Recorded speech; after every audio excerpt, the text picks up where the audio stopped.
Evaluation in commerce. ठीक है, कुछ भी अलग नहीं है। तो अब यहाँ पे मेरे पास है, एक तो है आपकी कॉमर्स वाली बुक है, ऑलमोस्ट सारी ही बुक्स मेरे पास है, अभी मैंने निकाल ली है।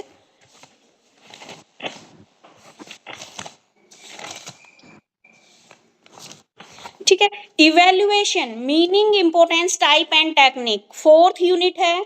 ये इवैल्यूएशन वाला टॉपिक ऑलमोस्ट सब बुक्स में है, सबकी बुक में है ना? Yes ma'am.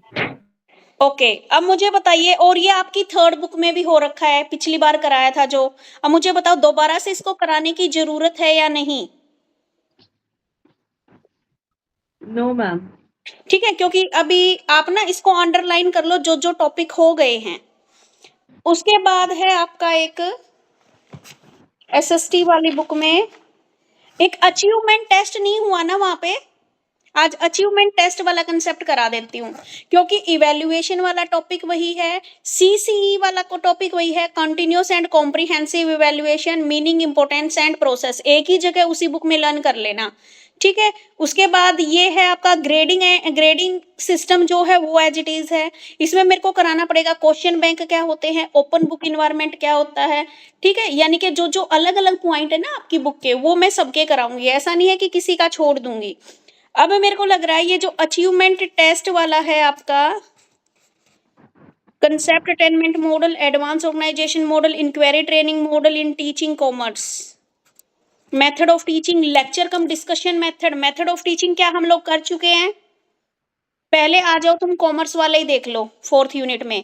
Method of teaching, lecture cum discussion method, 3rd book में किया था हमने मेथड ऑफ टीचिंग में। Yes ma'am.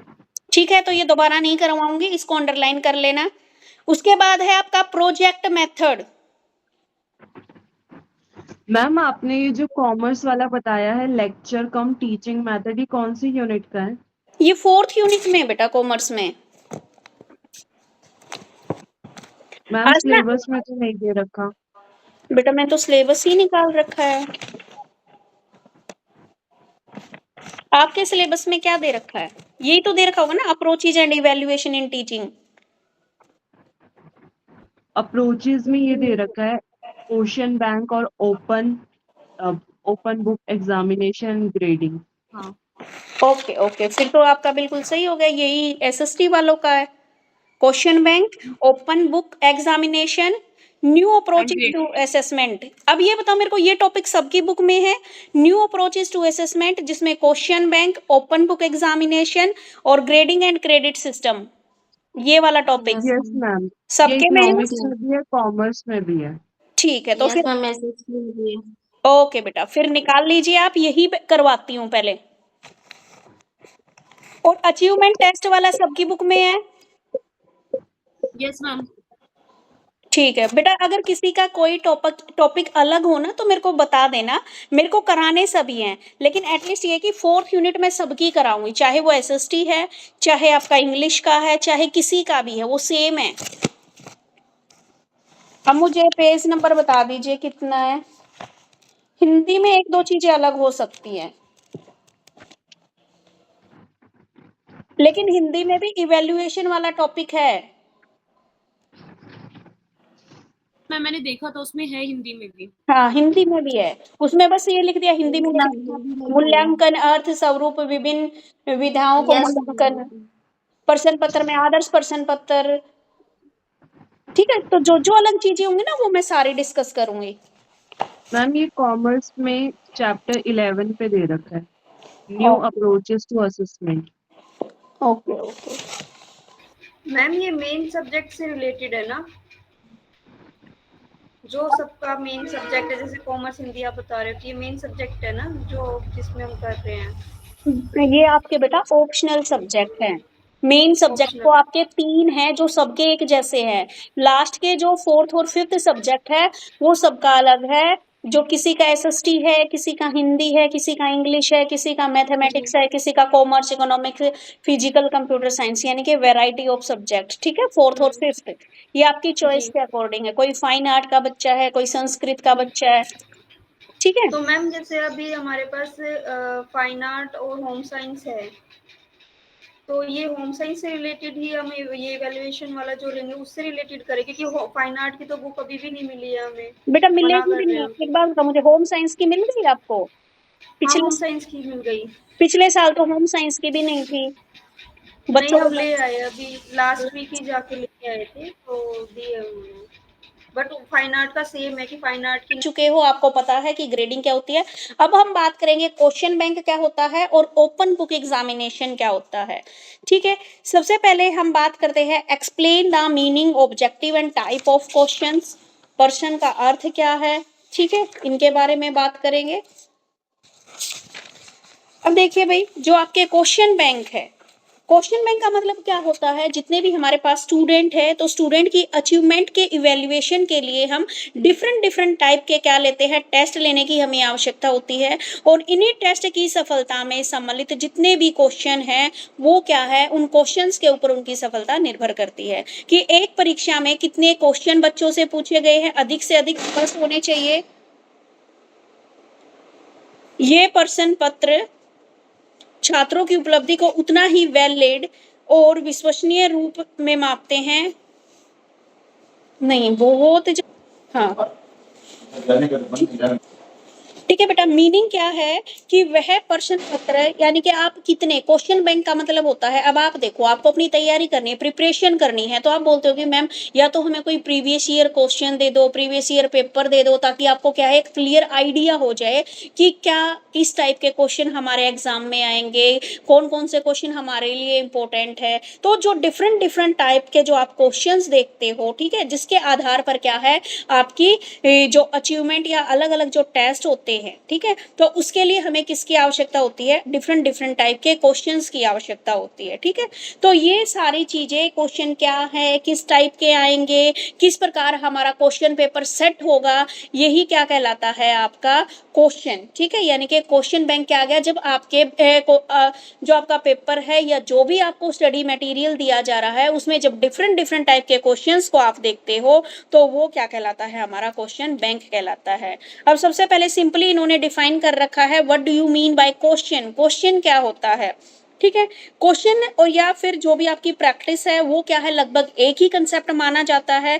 जितने भी सब्जेक्ट होते हैं, जितनी भी आपकी क्या होती है, जितनी भी टीचिंग मटेरियल जितने भी आपके पास उपलब्ध है, चाहे वो एसएसटी है, चाहे वो साइंस है, चाहे वो लैंग्वेज है या किसी का कॉमर्स है, तो डिफरेंट डिफरेंट विषयों पर हमें क्या होती है, प्रैक्टिस की आवश्यकता होती है। और जो जितनी भी हमारी टेक्स्ट बुक होती हैं वो क्या होती है, कंसेप्चुअल होती हैं, उनके ऊपर क्या है, वैचारिक क्या होती है, हमारी विषय वस्तु होती है। इसमें क्या है, हमारी कुछ ग्रामर, यानी कि अगर आप लैंग्वेज की कोई चीज पढ़ रहे हो तो उसमें ग्रामर वगैरह आपकी होती है। तो जब हम इन सब जितने भी हमारे पास जो भी ये नियम हैं इनको हम जब फॉलो करते हैं, ठीक है, तो हम क्या करते हैं, प्रैक्टिस के लिए उसी पाठ्य पुस्तक में से कुछ नियमों को समझने के लिए हम क्या है, एक प्रश्नावली बना देते हैं। ठीक है, एक एक्सरसाइज बना देते हैं। ठीक है, जिसको आप क्या कहते हैं कि ये मेरे प्रैक्टिस के लिए। आपको जब जब छोटे बच्चे थे तो क्या था, आपके बुक के पीछे क्वेश्चंस की बहुत सारी सीरीज दे रखी होती थी।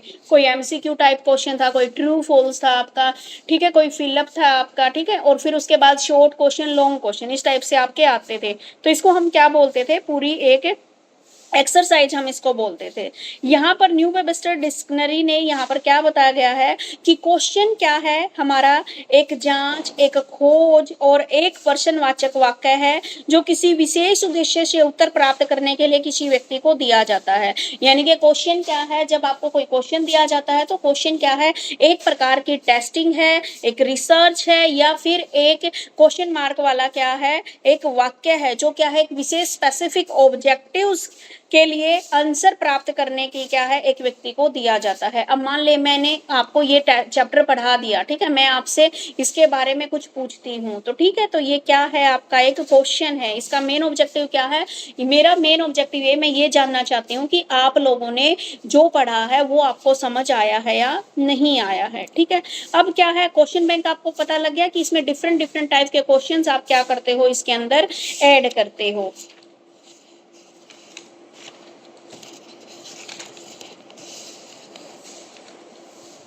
कुछ ज्यादा लंबा इसमें नहीं दे रखा है आपका ये, मीनिंग ऑफ असेसमेंट। उसके बाद आते हैं भाई एक क्वेश्चन बैंक में, यानी कि या तो क्वेश्चन लगा लो या क्वेश्चन बैंक, उसके क्या क्या होते हैं, उसके क्या क्या पर्सपेक्टिव होते हैं, ठीक है, क्या क्या आयाम होते हैं। यानी कि इसमें बताया गया है एक आपका रेफरेंस होता है, एक ऑब्जेक्टिव होता है, उसकी यूटिलिटी होती है, सब्जेक्ट मैटर होता है, टीचिंग ऑब्जेक्टिव होते हैं, क्वेश्चंस का क्या स्ट्रक्चर रहेगा, उसका डिफिकल्टी लेवल क्या रहेगा, उसके क्या है, किस मीडियम के द्वारा आप उसको, हिंदी मीडियम, इंग्लिश मीडियम, किस रूप में आप उसको करोगे, क्या नेचर रहेगा। यानी कि जब भी आप क्वेश्चन बैंक प्रिपेयर करते हो तो आप ये देखते हो कि क्या क्या तो आप रेफरेंस के क्वेश्चन डालोगे, आपका इसको बनाने का क्या ऑब्जेक्टिव है, कहाँ पर ये यूटिलाइज होएगा, क्या इसकी सब्जेक्ट मैटर है, ठीक है, तो ये, और क्या हमारा डिफिकल्टी लेवल रहेगा। और आपके जब भी आपका कैरिकुलम होता है ना, तो उसके पास लिखा होता है कि कितने टाइप के तो हमारे ऐसे टाइप क्वेश्चन है, कितने हायर ऑर्डर थिंकिंग वाले क्वेश्चन है, डिफिकल्टी लेवल क्या है, तो ये सारी चीजें क्या होती है हमारे एक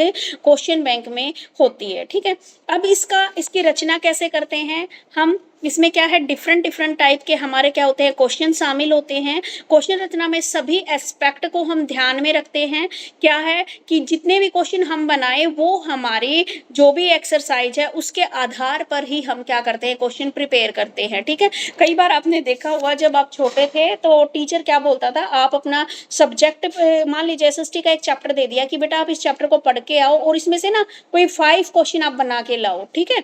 ऐसे ही क्या है अदर सब्जेक्ट्स में भी दिया जाता था। तो आपका यहाँ पर कौन सी स्किल डेवलप हो रही है, यहाँ पर आपकी क्वेश्चनिंग जो स्किल है वो यहाँ पे डेवलप हो रही है, ठीक है। आपको उन सभी बातों को ध्यान में रखना पड़ता है। किन किन बातों को ध्यान में रखोगे आप, मान लीजिए मैंने आपको बोल दिया कि एक क्वेश्चन प्रिपेयर करो, तो आप देखोगे कि मुझे कितने नंबर का क्वेश्चन बनाना है, उसका आंसर कितने वर्ड में मुझे देना है, ठीक है, बच्चे कितने वर्ड में उसका आंसर देंगे, जो मैं क्वेश्चन पूछ रहा हूँ वो मेरे सिलेबस के रिगार्डिंग है या आउट ऑफ सिलेबस है, ठीक है। इसमें आप देखते हो कि जो क्वेश्चन बनाए जा रहे हैं क्वेश्चन बैंक के अंदर वो आपके टीचिंग ऑब्जेक्टिव्स को के अकॉर्डिंग है या नहीं है, ठीक है, इससे आपकी मेंटली प्रोसेस होगी या नहीं होगी, ठीक है। और जो आपकी कठिनाई का स्तर है वो कैसा रहेगा, जो क्वेश्चंस का मीडियम है वो कैसा रहेगा, और जो आंसर है वो किस टाइप से देते हैं, ठीक है। जब आप पेपर करना स्टार्ट करते हो तो उससे पहले ना जनरल इंस्ट्रक्शन दे रखे होते हैं कि भाई आपको इस क्वेश्चन का आंसर इतने वर्ड में आपको कम से कम देना है, ठीक है। यहाँ तक सबको क्लियर है या फिर एक क्वेश्चन के लिए आप देखते हो कि जो भी आपकी टीचिंग प्रोसेस है उसमें जो भी आप क्वेश्चन यहाँ पे बना रहे हो या पूरा क्वेश्चन बैंक जो आपके पास है तो वो उसके कई सारे ऑब्जेक्टिव्स होते हैं। कोई क्वेश्चन तो क्या है आपको मोटिवेट करने वाला होता है, कोई क्वेश्चन क्या है जिसमें आपको क्या है कि भाई आप एक डायग्राम बनाइए, आपकी कला को प्रस्तुत करता है। और जो एक स्किल जो टीचर होता है वो क्या कहता है, वो एक बहुत कुशल पर्सन करता भी होता है, ठीक है, यानी कि एक अच्छे टाइप के क्वेश्चन प्रिपेयर करने वाला भी होता है। अब देखिए भाई जो भी क्वेश्चन आपके होते हैं वो बालक के को और ज्यादा क्या है क्रिएटिव बनाने के लिए बनाए जाते हैं। अब क्वेश्चन बैंक में के क्या क्या ऑब्जेक्टिव्स हैं, ये क्या है आपकी जो भी प्रॉब्लम्स है उससे अवगत कराते हैं, ठीक है, आपका इंटरेस्ट और आपकी कंसंट्रेशन को क्या करते हैं, अट्रैक्ट करते हैं। जो क्वेश्चन है उसमें आपके एक्सपीरियंस से, जो आपका पुराना एक्सपीरियंस है उसको न्यू एक्सपीरियंस के साथ जोड़ने में हेल्प करते हैं। आपकी इंटेलेक्चुअल डेवलपमेंट में आपकी अचीवमेंट को क्या करते हैं, एक दिशा प्रदान करते हैं। बालक को क्या है और ज्यादा एनालिटिकल पावर्स उसके अंदर डेवलप करते हैं, ठीक है। पाठ्य वस्तु की पुनरावृत्ति एवं भली प्रकार व्याख्या करने की दृष्टि से, प्राप्त ज्ञान और जो भी वैल्यूएशन करने की दृष्टि से जो भी क्वेश्चन है उनकी टेस्टिंग क्वेश्चन की संख्या दी गई है, ठीक है। ये आपको यहाँ पे बताया गया है। इसके ऑब्जेक्टिव में आप क्लियर लिख देना कि ये जो जितने भी क्वेश्चन होते हैं वो हमारी प्रॉब्लम से हमें अवगत कराते हैं, हमारा क्या इंटरेस्ट है, हमारा कंसंट्रेशन है या नहीं है उसको बताते हैं, हमारी प्रीवियस नॉलेज को आज की जो नॉलेज है उसके साथ जोड़ने का काम करते हैं, हमारी जो अचीवमेंट है उसको क्या है एक निश्चित डायरेक्शन देते हैं, ठीक है। बालक की एनालिटिकल जो पावर है उसको डेवलप करते हैं, रिवीजन में आपकी हेल्प करते हैं, ठीक है। और आपका जो नॉलेज है, आपको जो भी एक्सपीरियंस है उसको इवेल्युएट करने में हेल्प करते हैं। अब आप देखते हो जो एक क्वेश्चन बैंक होता है उसमें किस किस टाइप के क्वेश्चन होते हैं, 2 टाइप के इसमें, एक तो होते हैं हमारे टेस्टिंग वाले, एक होते हैं डिडैक्टिक, ठीक है, शिक्षात्मक। तो पहले प्रकार के प्रश्न का प्रयोग पाठ को विकसित करने के नवीन ज्ञान और अनुभव और बालक तक पहुंचाने और विषय की वास्तविक अनुभूति जगाने के लिए किए जाते हैं। यानी कि एक तो होते हैं शिक्षात्मक, जिसको आप बोलते हो डेडिकेटिक, और एक है टेस्टिंग परीक्षात्मक। शिक्षात्मक क्या है, मान लीजिए कोई भी स्टोरी बच्चे को सुनाई जाती है तो उसमें इस टाइप का क्वेश्चन पूछा जाता है कि मोरल ऑफ द स्टोरी क्या है, ठीक है। उसके बाद जो टेस्टिंग क्वेश्चन है वो बच्चे की पूर्व नॉलेज के और वर्तमान में क्या नॉलेज है उसको चेक करने के लिए दिए जाते हैं। अब इसमें किस किस टाइप के क्वेश्चंस आप शामिल करते हो, इंट्रोडक्शन क्वेश्चन, डेवलपमेंट क्वेश्चन, उसके बाद है आपके रेसिपिलेशंस क्वेश्चन, पुनरावृत्ति वाले क्वेश्चन और इवैल्यूएशन वाले क्वेश्चन। सबसे पहले आते हैं इंट्रोडक्शन वाले क्वेश्चन।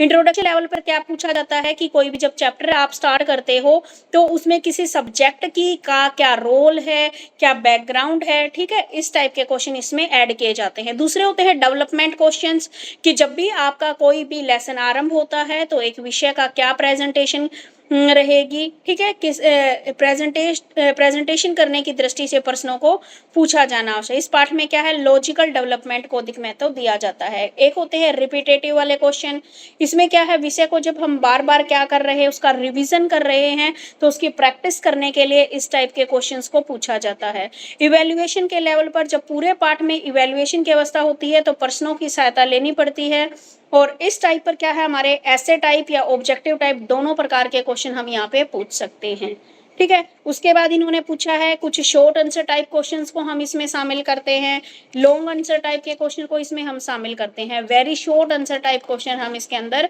शामिल करते हैं। यानी कि डिफरेंट टाइप के क्वेश्चंस को इन्होंने बता दिया। MCQ टाइप हो गए, मल्टीपल चॉइस क्वेश्चन हो गए, आपके ट्रू फॉल्स हो गए, फिलअप हो गए, ठीक है। तो ये है क्या आपके क्वेश्चंस के बारे में यहाँ पे बता रखा है, और इससे ज्यादा इसने कुछ नहीं बता रखा। ऐसे टाइप क्वेश्चन बता रखे हैं। उसके बाद सीधा क्या है, ओपन बुक एग्जाम के बारे में बात आ गई। तो अब मुझे बताइए, क्वेश्चन बैंक का अगर क्वेश्चन आ जाए तो कर सकते हो? मैम ये समझ तो टॉपिक आ गया, पर मेरा एक कंफ्यूजन है, सॉरी टू दैट मैम, कि मुझे ये कॉमर्स वाली जो बुक है ना, मेरा पढ़ाने में टाइम बचेगा और अलग अलग जगह तो आप याद कर नहीं सकते, बात वही है।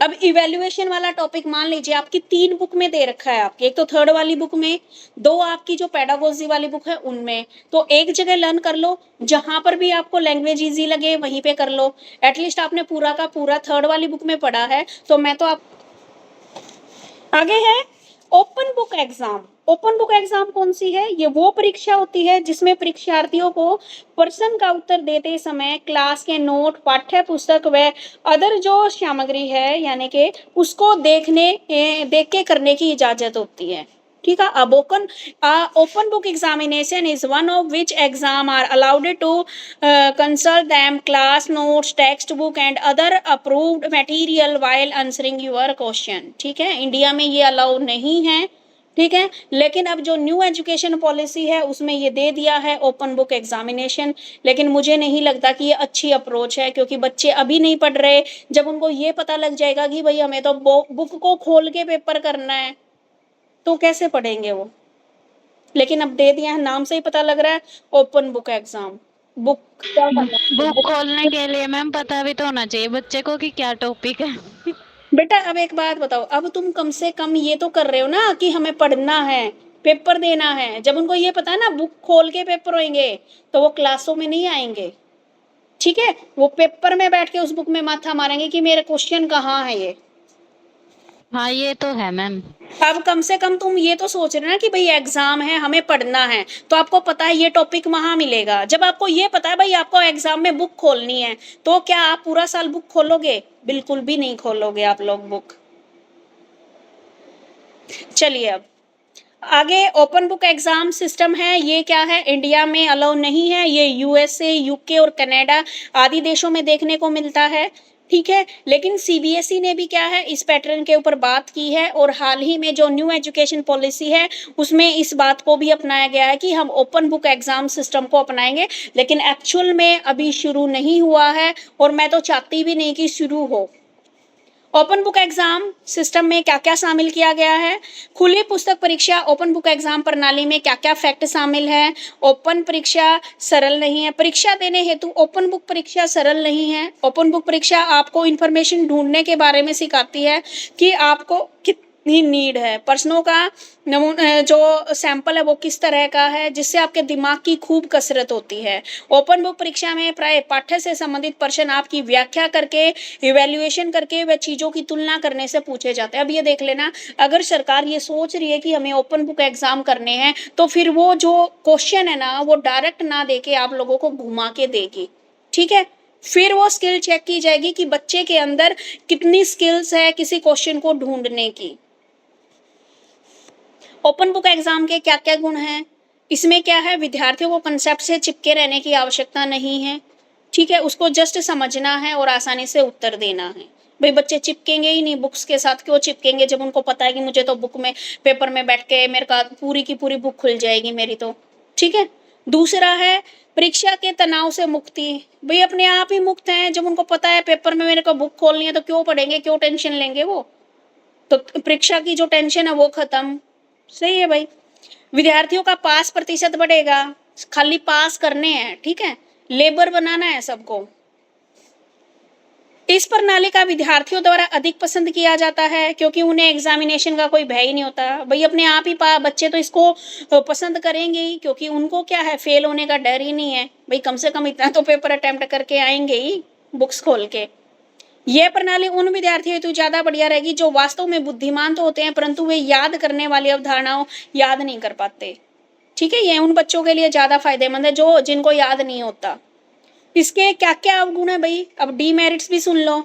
बच्चे की जो पढ़ने लिखने की जो कैपेसिटी है वो कम हो जाएगी, बिल्कुल कम हो जाएगी। नकल क्या है, अकल को खा जाती है, अपने माइंड का वो यूज ही नहीं करेंगे कहीं पे।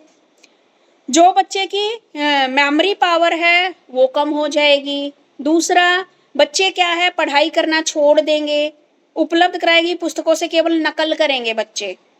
इस सिस्टम में परीक्षा देने, यानी कि ये जो सिस्टम है इसमें जितने भी बच्चे पेपर देंगे, बोर्ड की परीक्षा लेने का कोई महत्व ही नहीं रह जाएगा। बिल्कुल सही बात है भाई, बोर्ड के एग्जाम लेने का कोई इंपॉर्टेंस ही नहीं रह जाएगी। पता है सबको देख के लिखना है, तो फिर भाई क्यों बोर्ड एग्जाम हमने कराने हैं। भाई सब अपने अपने स्कूलों में दो एग्जाम, क्यों गवर्नमेंट क्या है हर स्कूल में क्या है टीचर की ड्यूटी भी लगाती है, इतना खर्चा उठाएगी। भाई अपने अपने स्कूल में एग्जाम दो, चीटिंग करो खुली, और बस। इस परीक्षा पर मैम कंपटीशन भी कम होगा और एम्प्लॉयमेंट भी कम हो जाएगी उससे। मैं बताने तो लग रही बेटा, सब लेबर बनेंगे। इस प्रणाली से परीक्षा के आधार पर कोई भी व्यक्ति किसी भी कंपटीशन की भावना उनके अंदर नहीं रहेगी, बिल्कुल सही। तो ये था आपका ओपन बुक एग्जाम, ठीक है, समझ में आ गया। भाई देखो मैं तो इसके फेवर में नहीं हूँ ओपन बुक एग्जाम हो, क्योंकि भाई मैम चाहिए एक्चुअल में ये कि आगे जो इन फ्यूचर जो जॉब वर्किंग में होगा उनको जॉब्स में भी प्रॉब्लम्स आएगी ना, फिर उनको तो स्किल्स ही नहीं होगी उनके पास, वो करेंगे क्या। आप इसको ना बहुत सारे डीमेरिट्स लिख सकते हो, बच्चों के अंदर स्किल डेवलप नहीं होंगे, ठीक है। अब जब उनको पता है क्लास में हमें ओपन बुक ओपन करके हमें एग्जाम देना है, तो वो क्या है, स्कूलों में जाना छोड़ देंगे। भाई क्या करना है, पेपर में तो बुक खोलनी है। जो टीचर्स हैं जो पढ़ा रहे हैं, पढ़ाने की जरूरत क्या है जब आपको बुक्स ही खुलवानी है, तो ठीक है। तो जो एजुकेशन का जो स्टैंडर्ड है वो घट जाएगा, स्किल्स है वो कम हो जाएंगी, कंपटीशन की भावना है वो कम हो जाएंगी। भाई स्कूल लेवल पे तो आपने बुक्स खुलवा दी, आगे क्या करोगे। जिनको आपको आईपीएस बनाना है उनके लिए कॉम्पिटिटिव एग्जाम है, उसको कैसे क्लियर कर पाएंगे फिर बच्चे। मैम मेरे क्वेश्चन है जैसे कि बाहर कनाडा जैसे आप बता रहे यूएसए वगैरह में ये स्कीम वहाँ पर है कि ओपन बुक लर्निंग वहाँ पर होता है, तो वहाँ पे बच्चों पे इस चीज का इफेक्ट नहीं पड़ता होगा मैम, वहाँ पे तो फिर स्किल उनका जो एजुकेशन सिस्टम है वो अपनी तरह नहीं है। हमें यहाँ पे बुक्स को रटवाया जाता है, उनको प्रैक्टिकल चीजें सिखाई जाती है। उनको रोबोटिक एजुकेशन उनको दी जा रही है, तो थ्योरेटिकल पेपर पे वो क्या करेंगे। उनको तो जो जीवन में आने वाली चीजें हैं वो चीजें उनको सिखाई जा रही है। मींस ये वहाँ पे एडवांस स्किल्स पे फोकस किया जाता है। एडवांस स्किल्स पे फोकस कर रहे हैं, उनको जस्ट क्या है, वो घर के लिए उनको कोई होमवर्क नहीं दे रहे, ठीक है।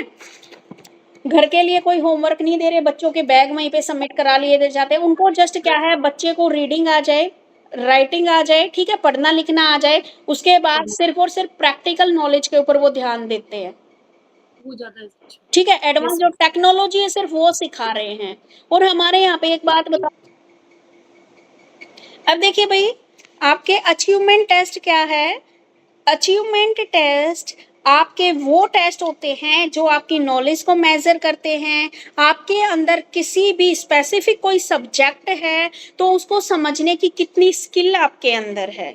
ठीक है, आप अलग अलग विषय से जो ज्ञान अर्जित करते हैं तो आपने कितना ज्ञान, आपने कितनी अंडरस्टैंडिंग आपने ली है, क्या स्किल आपने सीखी है, उन सबको मेजरमेंट करने के लिए जो टेस्ट लिए जाते हैं वो आपके क्या कहलाते हैं? अचीवमेंट टेस्ट कहलाते हैं।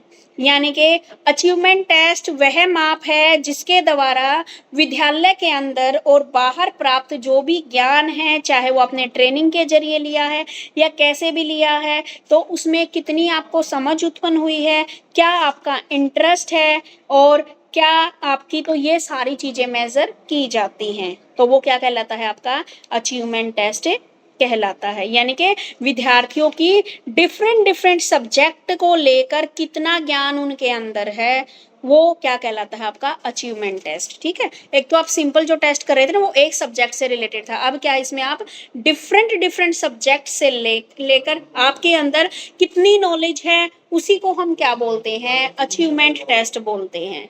ठीक है, क्लियर मीनिंग?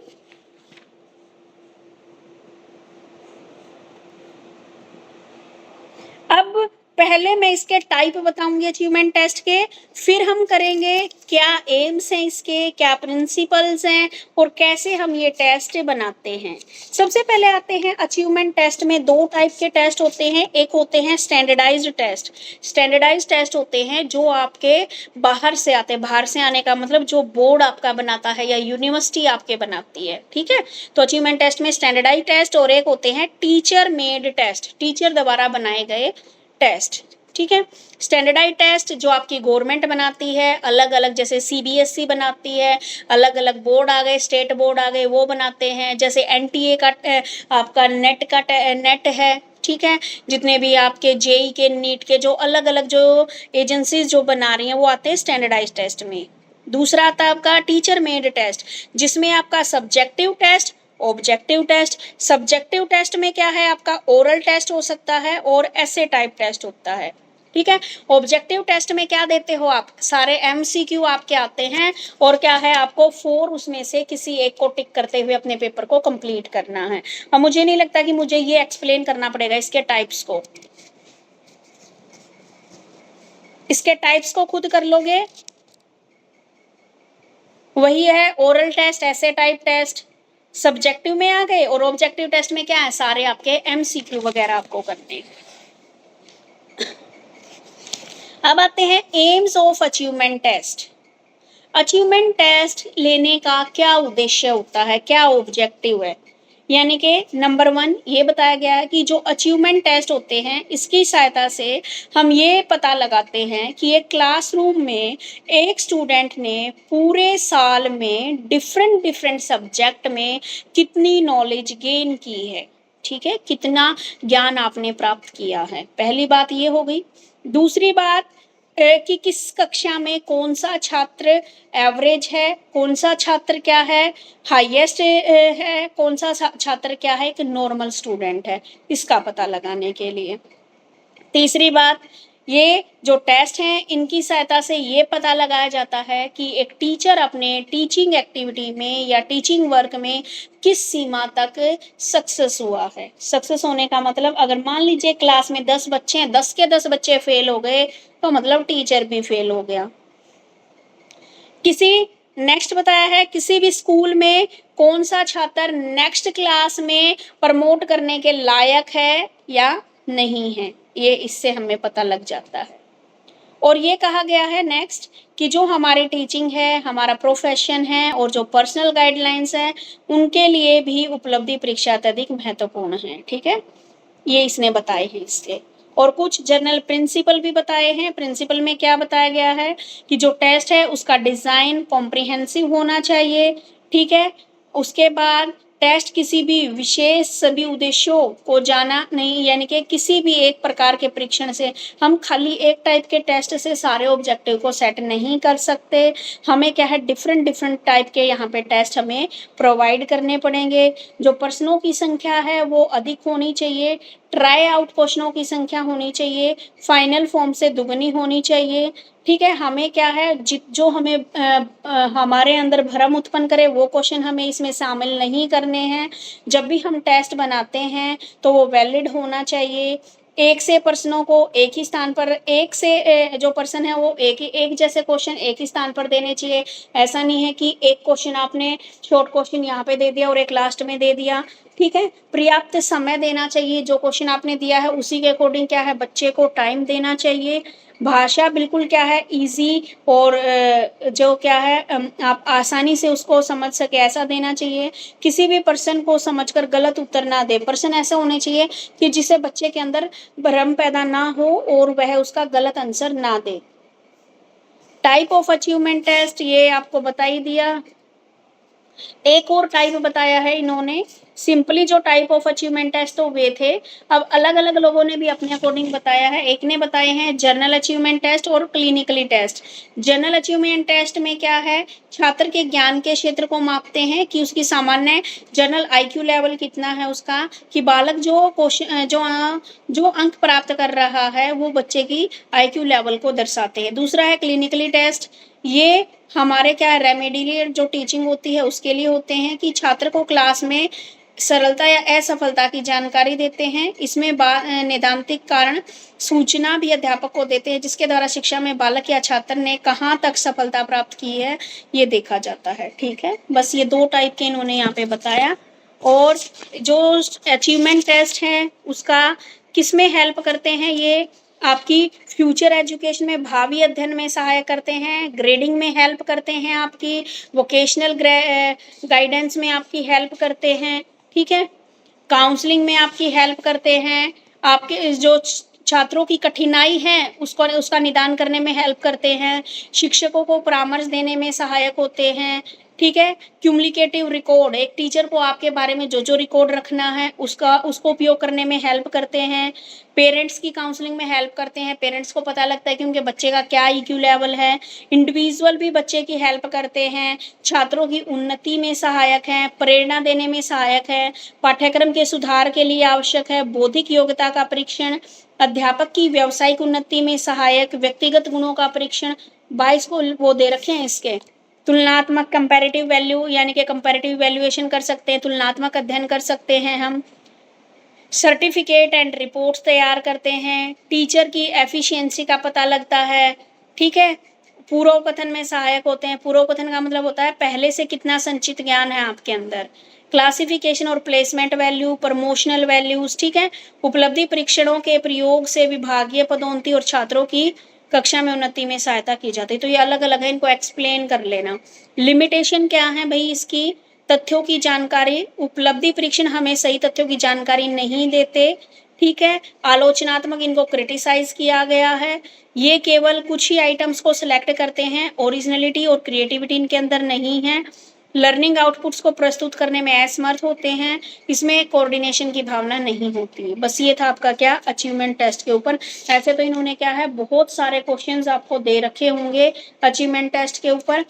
आपको जस्ट एक लॉन्ग क्वेश्चन याद करना है, अचीवमेंट टेस्ट क्या होते हैं।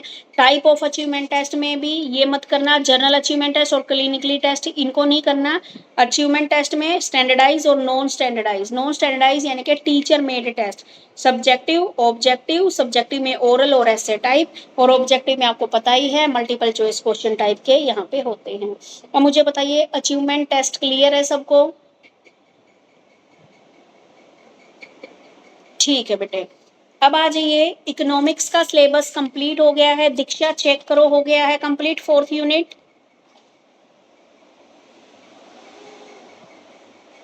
Ma'am 1 second. हाँ आप चेक कर लीजिए, तब तक मैं